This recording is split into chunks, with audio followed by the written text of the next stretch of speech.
What's up everybody, Bandit here. So here's a look at how I've been getting along with these new tires. Now, if you missed some of our other videos, I did get the Cooper Discover AT3 tires on my truck, and they are the load range C, which is a big reason why I got them. If you are interested in every reason behind why I got them, we do have a video behind that, and we will have another video in the future comparing these Cooper tires to Chad's new Falcon Wild Peaks. But for now, I want to address how I've been getting along with these tires. So here is another look at those tires, and since last time we spoke about them, I put roughly 1,500 miles on them. Now, a lot of that was through the rainy season that we've been having here in Virginia, so a lot of it has been through standing water, interstate driving, and heavy downpours and everything like that, and these tires have not let me down. They have really great wet grip.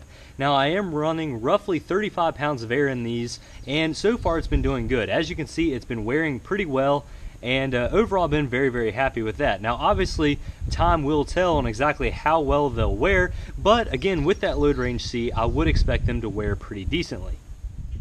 Now also, I did upgrade to these American Racing wheels when I did change out my tires, and they've been doing pretty well too. But one thing I wanted to point out that I forgot in the last video was just how close these wheels are to my brake calipers. Now, they do bolt on, they do not rub, and overall I'm okay, but it is very close, and I definitely could not go to any smaller wheel than the 16-inch wheel here. Now, on stock for a TRD off-road, you also get a 16-inch wheel, but they do have a little bit different design. These are a zero offset, so they do sit slightly wider on the truck, but with the design of this wheel, they do sit much closer to the brakes. Now, I don't think this will be any kind of issue when it starts to heat up or anything like that. Again, the wheels are still moving, and they'll cool themselves just fine, I'm sure.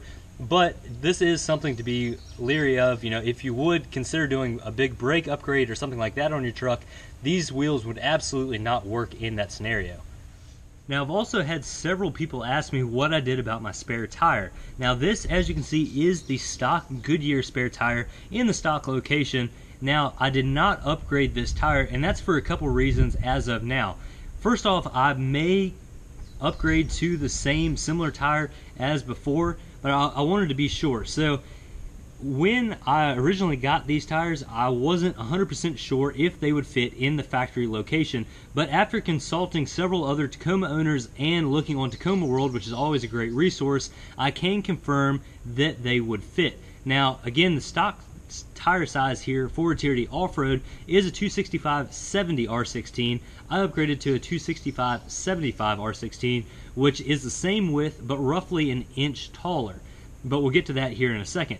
But both of these tires will fit under the truck on the stock hanger with no modification. Again, it is only an inch difference, but up under the truck it does not make it any difference. Now, as I said, these are the same width tires. If you wanted to go roughly the same size as the 265/75 R16, which is the size of the new tires, but you wanted something a little bit skinnier so it might not hang down beneath the truck quite as far, a 235/85 R16 is very similar, which getting all of those on your truck would look pretty skinny, which personally I don't find to be a bad look, but I know a lot of people are in the width wars.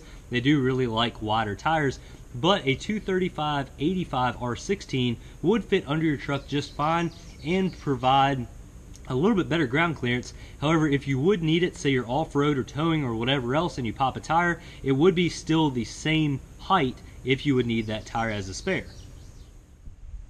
Now again, I am super happy with the way this turned out. I think with the wheels and the tires and everything together, it works out really well.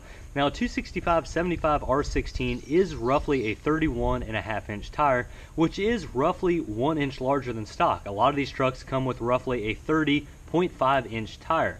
Now again, these are not the most aggressive tires, and different load ranges will start to sag a little bit. In general, the heaviest part of your truck is where the engine is, especially when you have nothing in the bed, but I have something really interesting to show you all. So again, this is the front of my truck, and these are 265/75 R16 tires. However, when you put a tape measure beside it, you might notice that they're only up to about 30.5 inches. And the reason for that is, again, all tires do sag.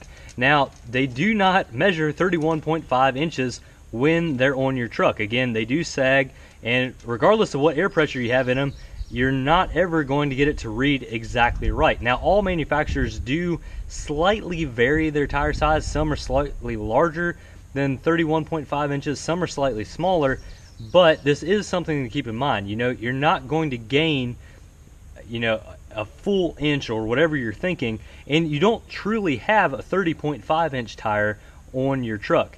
It does sag. It is slightly smaller than that once you get it on there. So if you get 35s versus your 30s, you know, your air pressure and everything like that certainly does play a role in exactly how much taller your truck is. So here's a look at my current fuel economy, and as you can see, it is roughly 20.5 miles to the gallon. Now, I did reset this after I got the tires installed, and this is basically what I've been averaging over the past several months. Now, this is not the best fuel economy I've ever gotten, obviously. These are bigger, more aggressive tires. The best I've ever gotten was on Chad's TRD Sport tires, and over the course of several tanks, I was averaging a little under 22 miles to the gallon. Now, again, this is around where I live, you know, mostly mountain roads, back roads, that sort of thing, all roughly 50 miles per hour. Now, if I was doing any kind of city driving or any kind of highway driving, obviously you'd see some fluctuations here, but you know, roughly 2 miles to the gallon down from what I was, maybe 1 mile to the gallon down from what I was. Overall, not too bad. I'm still very happy I'm in the 20 mile per gallon range, and overall I'm very happy here with the tires and the fuel economy I'm getting. So overall, am I happy, and would I buy these Cooper tires again? And the answer is absolutely. Now again, time will tell, and I'm sure we'll have a lot more information to tell you all once I get, say, 5, 10, or even 15,000 miles into these tires, and we'll get them their fair test in snow, mud, and everything like that. But so far, I am very happy. They do ride pretty quietly, and really not a whole lot different than stock. And again, these are not the most aggressive tires. They do have hybrid tires and mud tires and everything like that. But overall, I think these Coopers are the perfect match for what I want my truck for, which is ultimately a little bit of highway driving, a little bit of around town driving, and certainly a little bit of off-road driving. So let us know what you think. Would you buy these tires on your truck, or have you already? And certainly let us know your experience. So thank you all very much for watching. Have a fantastic week, everybody. If you did enjoy this video, please consider subscribing and following us on Instagram. We do really appreciate all of the support. But again, thank you for watching, and we'll catch you next time.